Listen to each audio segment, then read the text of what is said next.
పుట్టాడు చూడడానికి రా అంటూ మైనర్ ప్రియురాలు పిలిచిందని ప్రియుడు ఆమె ఇంటికి వెళ్లాడు. ఈ క్రమంలో ఆమె తండ్రి ప్రియుడిని పట్టుకుని చితకబాదాడు. దీంతో ప్రియురాలి ఇంట్లోనే దాక్కుని డయల్ 100కు ఫోన్ చేసి పోలీసులకు ఫిర్యాదు చేశాడు. ఈ ఘటన బండ్లగూడ పోలీస్ స్టేషన్ పరిధిలో జరిగింది.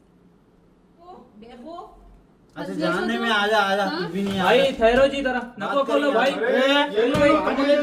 अरे साहब अब भी उन्होंने वीडियो ऑन करे जी देखो कई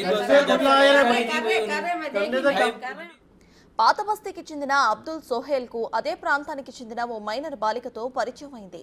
ఈ క్రమంలో వారి మధ్య ప్రేమ గురించి పెళ్లికి కూడా సిద్ధమయ్యారు. 3 నెలల క్రితం ఆ ప్రేమ జంట ఇంటి నుంచి పరారయింది.